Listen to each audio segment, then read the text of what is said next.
Bismillah, Assalamualaikum. Bertemu kembali dengan saya di channel Garasi Warung. Kali ini saya ingin membahas per Sirion. Untuk rekan-rekan yang baru mengendarai Sirion, kesan pertama pasti hampir semuanya merasakan kerasnya suspensi Sirion. Pertanyaannya, perlukah kita mengganti per? Oke, pelan-pelan kita bahas ya, kita urut. Untuk per depan seperti ini. Seperti ini, yang ini adalah per belakangnya. Untuk konstruksi per depan yang seperti ini, ulirnya jarang, umumnya keras ya. Umumnya keras. Jika rapat, umumnya empuk. Untuk shockbreakernya sendiri depan belakang menggunakan tipe gas. Jadi umum untuk mobil-mobil baru yang keluaran sekarang menggunakan tipe gas. Berbeda dengan mobil-mobil lama yang masih menggunakan oli. Tapi shockbreaker tersebut tidak berisi full gas ya, tetapi ada olinya juga. Jadi bisa sebagai penanda jika shockbreaker terjadi kebocoran. Nah, bisa dicek di kendaraan rekan-rekan, shockbreaker depan atau belakang, jika ada semacam basah oli, maka shockbreaker tersebut bisa dikatakan telah bocor. Untuk substitusinya sendiri, selain ori di pasaran, untuk shockbreaker depan banyak mereknya. Untuk shockbreaker belakang bisa pakai punya Avanza dengan sedikit penyesuaian di bushingnya, ataupun punya Panther.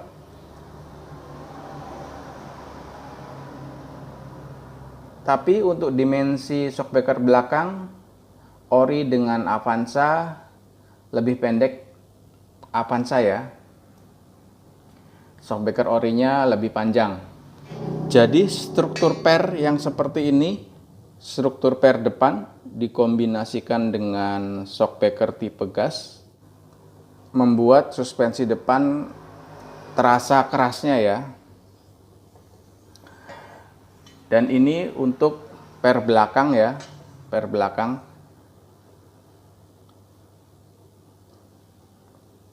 Sini mereknya APM.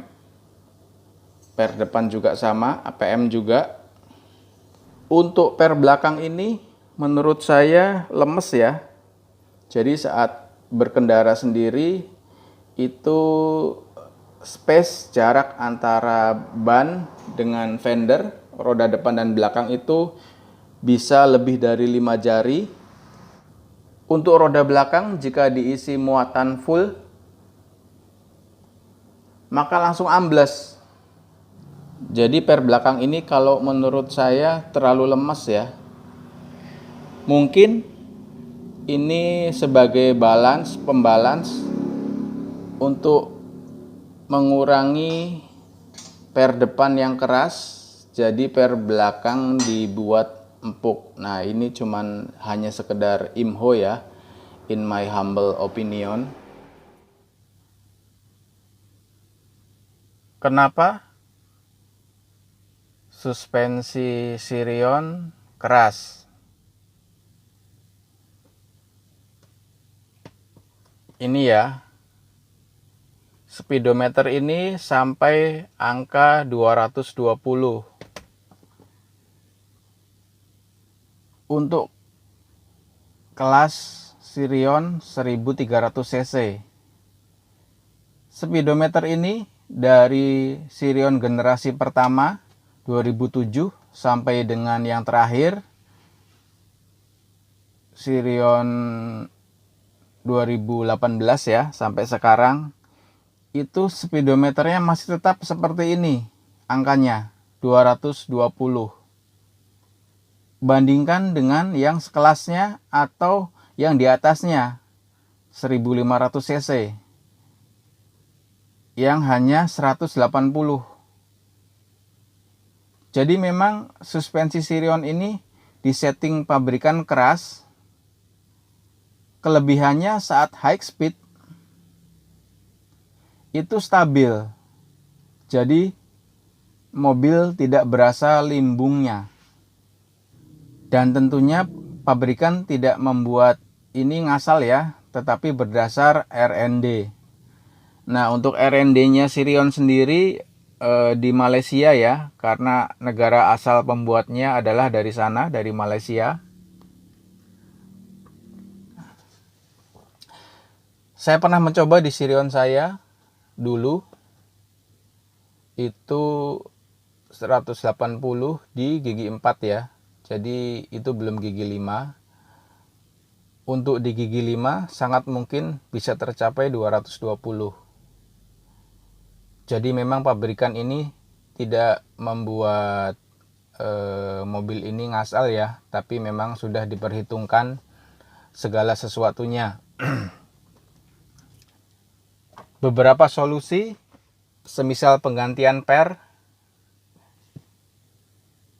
untuk per depan ya, jika terlalu empuk maka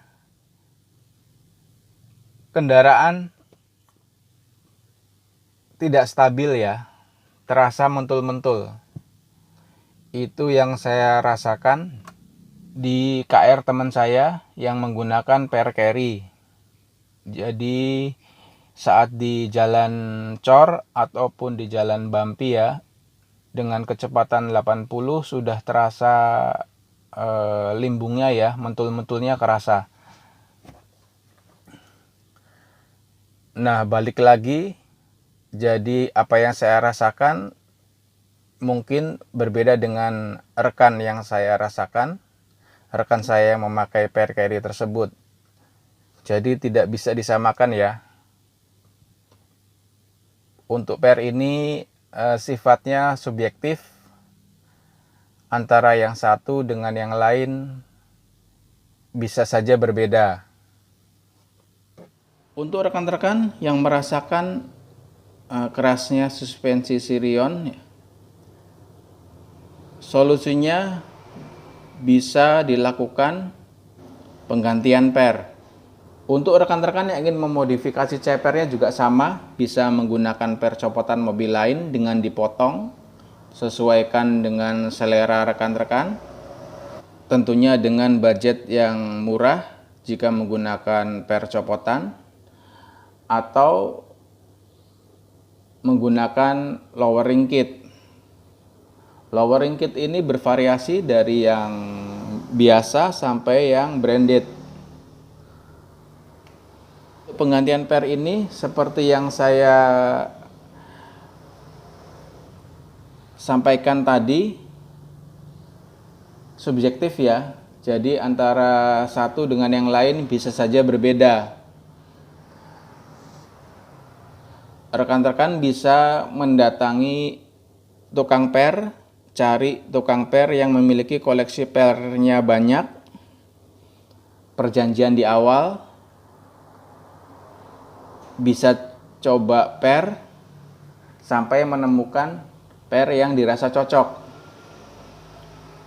Jadi biasanya untuk mencoba per ini gratis ya. Seperti di bengkel per langganan saya, bisa mencoba bermacam per sampai ketemu per yang cocok selama tidak memotong pernya.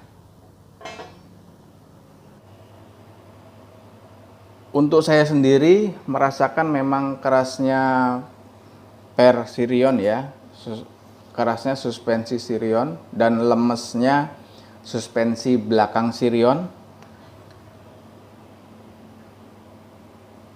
Nah, untuk pilihannya diperhatikan diameter per yang atas ini. Ini atas dan bawah diameternya sama. Jadi rekan-rekan bisa memilih per dengan diameter yang segini.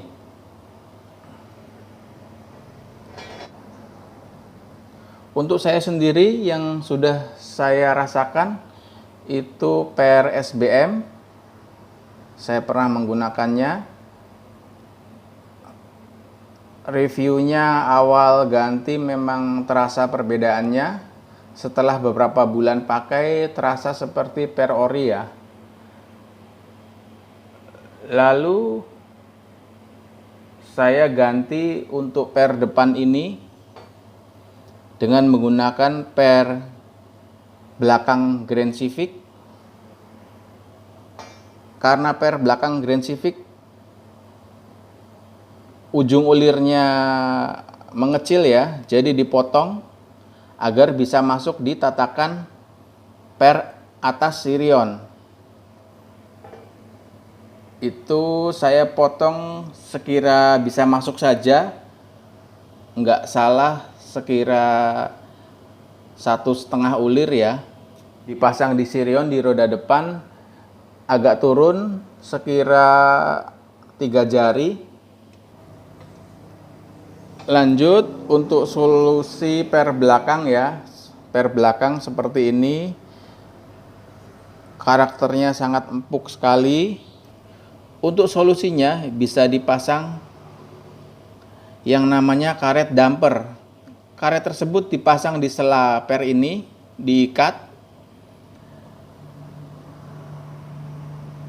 Ada harga, ada kualitas ya. Atau bisa juga memasang atau menambahkan karet stopper. Jadi di bagian atas ini ada karet yang menggantung. Itu disebutnya karet stopper. Untuk KR saya sendiri, saya modif ceper ya. Jadi saya mengeraskan sektor belakang. Pernya ini saya menggunakan per Escudo. Saya kombinasikan dengan shock Avanza yang keras. Demikian tadi ya rekan-rekan. Bahasan saya mengenai perlu tidaknya ganti per, jadi dikembalikan kepada sense atau perasaan rekan-rekan sendiri. Jika merasa perlu ganti, ya diganti dengan beberapa catatan seperti tadi. Oke, terima kasih sudah menonton video saya. Jangan lupa like dan subscribe. Semoga bermanfaat. Wassalam.